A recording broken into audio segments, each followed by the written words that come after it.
CA inter के कल के टैक्स के एग्जाम देने के बाद मतलब बहुत सारे बच्चों की ना ये इंक्वायरीज आ रही है कि सर कि जनवरी 25 और अगर बाई चांस हमारा जनवरी 25 में क्लियर नहीं हुआ तो अगर मई 25 में एग्जाम देने हैं तो सुनने के अंदर है कि बहुत सारी अमेंडमेंट्स हैं।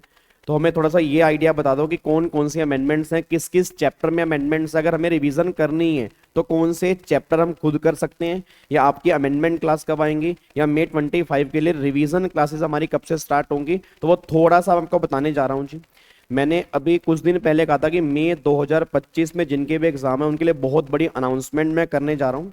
और वो अनाउंसमेंट तब होगी जब बोथ ग्रुप के एग्जाम हो जाएंगे। आई थिंक अब 2 या 3 दिन ही बचे हैं, तो 3 एग्जाम बैलेंस बचे। आप ये मान लो कि आज हमारी 16 तारीख है, तो आप मान के चलो कि 22 तारीख को मैं अनाउंसमेंट करूंगा शाम को 7 बजे अल्टीमेट सीए वाले चैनल पर उन सभी बच्चों के लिए जिनके भी मई 25 में एग्जाम है। पेपर टेक्स्ट का आपका नहीं है, पेपर टेक्स्ट का मेरा है। अगर आपने पहले कहीं से भी कोचिंग ली है, बस मैं एक इतनी सी बात बोलूंगा कि जो मैं अनाउंसमेंट करूंगा पहली बात वो सुन लेना, और दूसरी बात जो जो मैं रिवीजन क्लास लेने वाला हूं, जो अमेंडमेंट क्लास लेने वाला हूं, और जो क्वेश्चंस की प्रैक्टिस हम बहुत बड़े लेवल पे करने वाले हैं, बस अगर आपने उसको लाइव मेरे साथ अटेंड कर लिया ना, मैं गारंटी दे रहा हूं कि मई 25 आपका लास्ट अटेम्प्ट होगा, आपके बहुत बढ़िया नंबर टेक्स्ट में आएंगे, इतना मेरा आपसे बात है।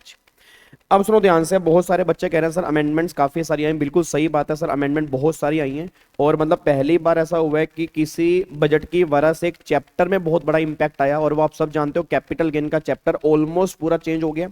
उसकी कैलकुलेशन में काफी फर्क पड़ा है। अच्छा, ये मत सोचना कि पुराना लो भूलना पड़ेगा। अब सबसे बड़ी प्रॉब्लम क्या है कि कैपिटल गेन के चैप्टर में ना इन्होंने एक डेट दे दी है। अब उस डेट के बेस पे गेम चलेगी, और इंस्टीट्यूट, मैं आपको बार बार कह रहा हूं सर, वो टैक्स के पेपर में जरूर कंफ्यूज करेगा उस डेट के बेस पे। क्योंकि वो डेट ऐसी डेट है कि अगर आपने इस डेट से पहले कैपिटल एसेट ट्रांसफर की है तो कैलकुलेशन किसी अलग तरीके से होगी, उस डेट के बाद अगर ट्रांसफर की है तो कैपिटल गेन कैलकुलेशन कुछ अलग तरीके से होगी। फिर आपने सुना होगा सर इंडेक्सेशन खत्म हो गया। आंसर इज नो, इंडेक्सेशन है और इंडेक्सेशन खत्म भी हो चुका है। कैपिटल गेन के जो टैक्स रेट आपने पहले पढ़े वो भी हैं, और कैपिटल गेन के टैक्स रेट चेंज भी हो चुके हैं। मतलब ये लगा लो कि कैपिटल गेन में कॉम्प्लिकेटेड क्वेश्चन बन सकता है इस मई 25 में एग्जाम में, और कंफर्म वो अमेंडमेंट बेस्ड क्वेश्चन बनेगा, ये मैं तुम्हें इस बार के एग्जाम में दिखा दूंगा। और ऐसा हो ही नहीं सकता कि मई 25 में कैपिटल गेन में से क्वेश्चन ना बने, क्योंकि जिस लेवल की अमेंडमेंट है इंस्टीट्यूट जरूर टेस्टिंग करेगा कैपिटल गेन के अंदर। अब और किस किस चैप्टर में अमेंडमेंट है थोड़ा सा मैं आपको बताता हूं जी। अब आपका एक तो टैक्स रेट वाला चैप्टर है, टैक्स रेट वाले चैप्टर के अंदर अमेंडमेंट है। अब जो नॉर्मल स्कीम के रेट है उसमें कोई अमेंडमेंट नहीं है, बट डिफॉल्ट स्कीम के जो टैक्स रेट आपने जनवरी 25 के लिए किए थे वो रेट अब यहाँ पे एप्लीकेबल नहीं है, वो स्लैब रेट यहाँ पे एप्लीकेबल नहीं है, वहां पे लिमिट में चेंज आया है, मई 25 में चेंज है, तो उसको अमेंडमेंट क्लास के अंदर और रिवीजन क्लास के अंदर हम डिस्कस कर लेंगे, बिल्कुल टेंशन मत लेना। उसके बाद सैलरी के चैप्टर में चेंज है जी, हाउस प्रॉपर्टी के चैप्टर में चेंज है, पीजीपी के चैप्टर में चेंजेस हैं, कैपिटल गेन की ऑलमोस्ट कैलकुलेशन पूरी चेंज हो चुकी हैं, अदर सोर्स के अंदर भी कुछ चेंजेस हैं, टीडीएस और टीसीएस के रेट्स में कुछ चेंजेस हैं, डिडक्शंस के अंदर कुछ चेंजेस हैं। तो ये मेन मोटे मोटे चैप्टर हैं जहां पर आपको चेंजेस देखने को मिलेंगे। सर अगर हमें रिवीजन करनी है तो हम क्या कर सकते हैं, आप टैक्स रेट वाला चैप्टर आप रिवाइज कर सकते हो, उसमें डिफॉल्ट स्कीम के टैक्स रेट में थोड़ा बहुत चेंजेस है, बट वो आपसे आराम से हो जाएगा, तो कोई दिक्कत वाली बात नहीं है। बट हाँ, उसका इंपैक्ट पूरे इनकम टैक्स में होगा। रीजन क्योंकि अगर डिफॉल्ट स्कीम के बेस पे क्वेश्चन बनेगा तो ऑब्वियस सी बात है नए टैक्स के अकॉर्डिंग निकालना पड़ेगा, तो थोड़ा सा वहां पे आपको दिक्कत आएगी। बट मैं दोबारा कह रहा हूँ 22 तारीख को जो मैं अनाउंसमेंट लेके आऊंगा ये सारी प्रॉब्लम मैं तुम्हारी 22 तारीख को ही खत्म कर दूंगा। मतलब 22 तारीख को ना आप खुश होने वाले हो, मैं बता रहा हूं सर। बस आपसे मेरे को एक कमिटमेंट चाहिए कि सर मई 25 में हम आपका साथ देंगे, जैसे जैसे मैं बोलूंगा वैसे वैसे आप साथ चलोगे। गारंटी दे रहा हूं सर, आपको टैक्स के पेपर में मई 25 में दिक्कत नहीं आएगी, आपका बहुत बढ़िया पेपर होने वाला है, मैं तुम्हें पहले ही बता रहा हूं। हम बहुत मेहनत करने वाले हैं भगवान के आशीर्वाद से, तो तुम टेंशन बिल्कुल मत लो, बस वेट करो। 22 तारीख शाम को 7 बजे जो अनाउंसमेंट आएगी ना, उस अनाउंसमेंट को अपने सुनना है और हर सीए के फैमिली के बच्चे तक पहुंचाना है, क्योंकि अगर एक बच्चा भी छूट गया ना तो काम खराब हो जाएगा।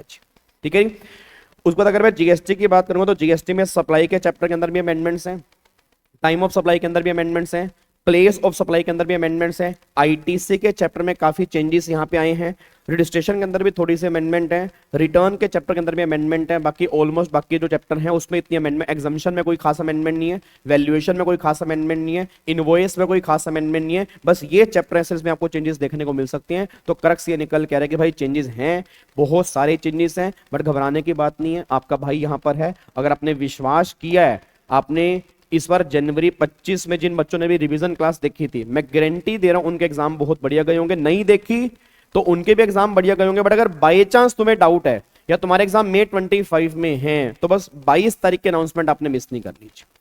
और जो बच्चे मई 25 का मेरा बैच लेके बैठे थे, तो उनके दिमाग में डाउट होगा, सर क्या हमें अमेंडमेंट क्लास देखनी है? तो मैं आपको 22 तारीख को क्लियर कर दूंगा। बट ऑब्वियस सी बात, आपको अमेंडमेंट क्लास देखने की रिक्वायरमेंट नहीं है। जीएसटी की कुछ अमेंडमेंट्स आपको देखनी पड़ सकती हैं एज पर आईसीएआई ने जो अगर नोटिफिकेशंस अगर उनकी आती हैं तो वो देखनी पड़ेंगी। जीएसटी हमने फुली अपडेटेड की है। सॉरी, इनकम टैक्स में कोई अमेंडमेंट आपको देखने की रिक्वायरमेंट नहीं है। बट अगर देख लोगे तो अच्छी बात है, क्योंकि मई 25 में सबसे मेन बात क्या होती है, अमेंडमेंट बेस कम से कम 25 से 30 नंबर के क्वेश्चन जो होते हैं वो अमेंडमेंट बेस होते हैं। और इस बार अमेंडमेंट वैसे भी बहुत सारी हैं। तो उम्मीद है कि 100 में से कम 25 नंबर के क्वेश्चन जो होंगे वो अमेंडमेंट बेस होंगे। तो इसलिए बहुत अच्छे से करनी है और बहुत सारे क्वेश्चंस उसके प्रैक्टिस करने हैं, बस ये पर ध्यान देना चाहिए। ठीक है जी।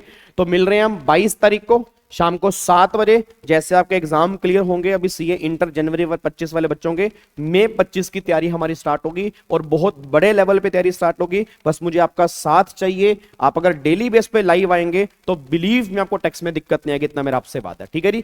Thank you so much, God bless you, जय हिंद। फिर मिलेंगे 22 तारीख शाम को 7 बजे अपने अल्टीमेट सीए वाले चैनल के ऊपर। बहुत बहुत धन्यवाद, जय Hind, thank you so much.